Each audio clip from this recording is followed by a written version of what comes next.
Hey everyone, welcome to part 2 of the video with James Alisch, the managing director of 1-800-GOT-JUNK.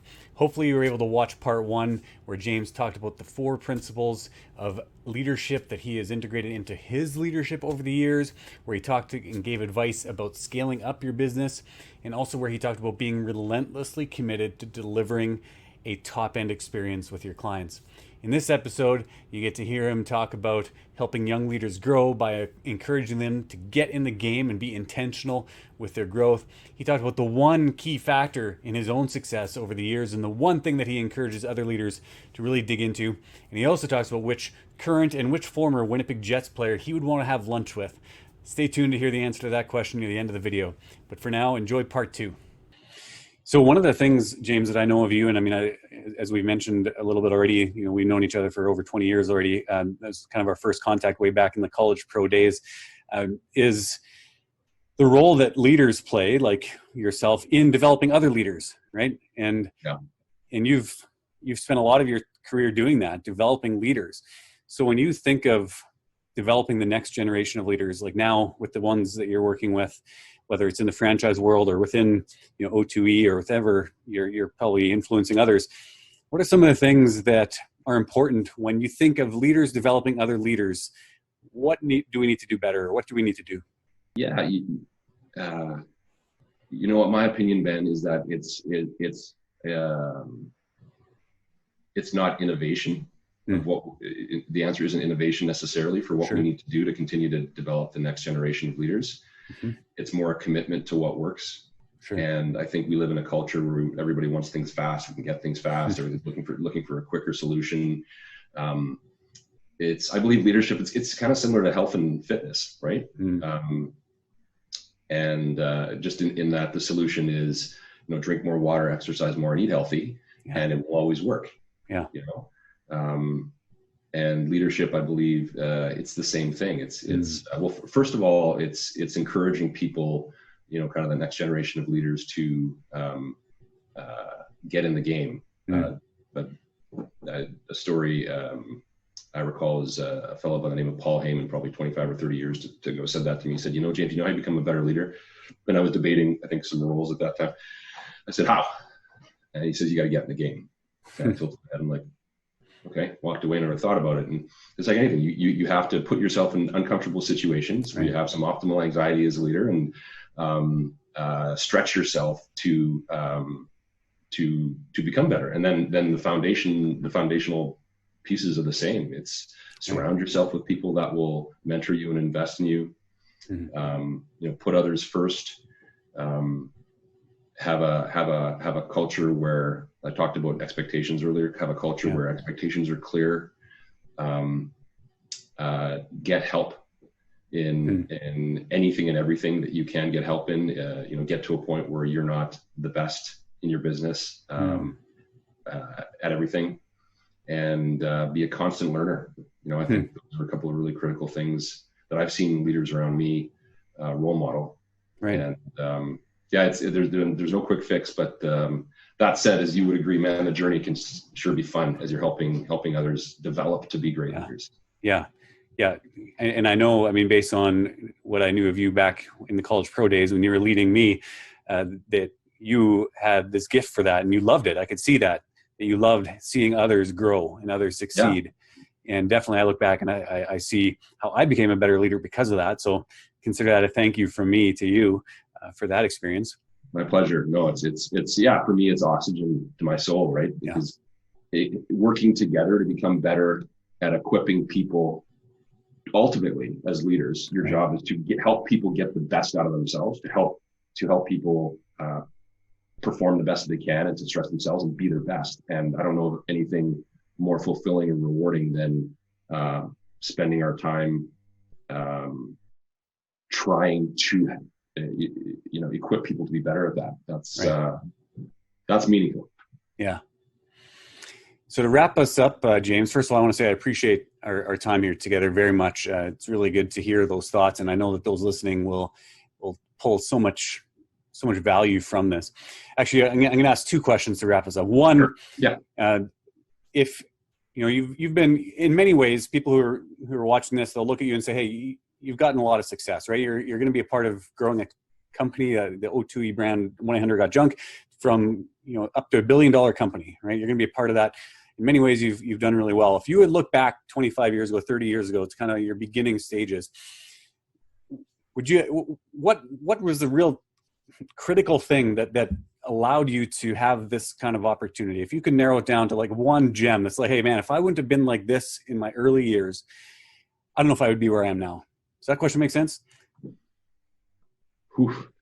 I think so. If there was, so you're asking kind of what would have been one of the key tipping points? Sure. Whether it's a tipping point or just, something that you really held as a core piece of who you are at the beginning that allowed the stage to be set, because, you can look back and you see growth over your career, right? I mean, you see from where you would have started to where you are now.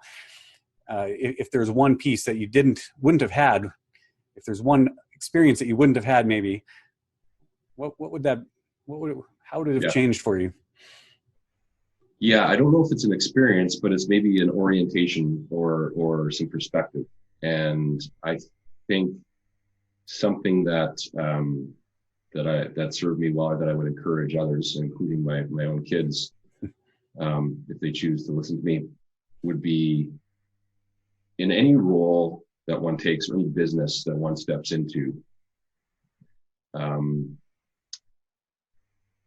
Everyone needs to go through a period of compensating. This is just my belief. Compensating for a lack of experience with effort. Okay. And good old fashioned hard work when you're younger, when you're newer, when you're greener. I think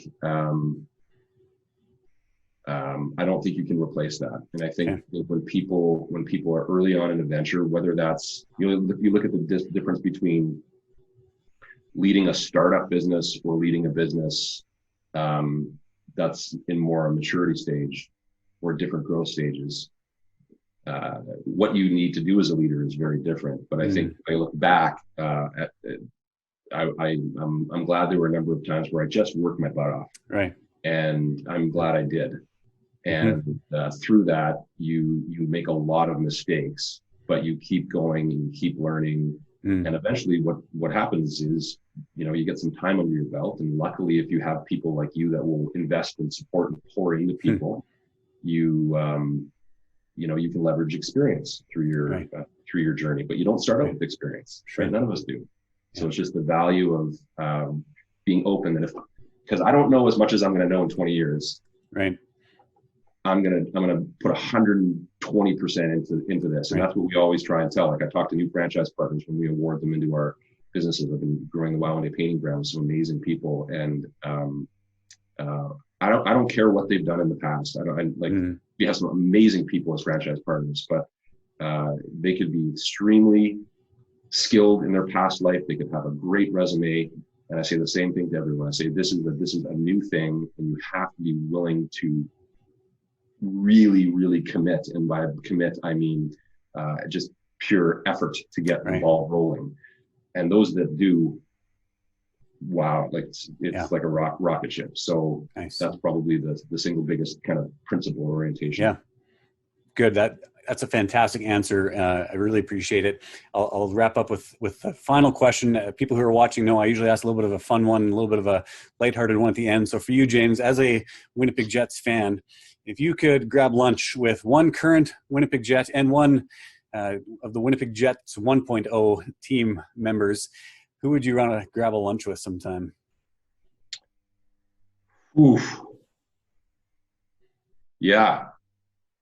I would, you know what? Here's my answer. Well, right now, Blake Wheeler, no question. Okay.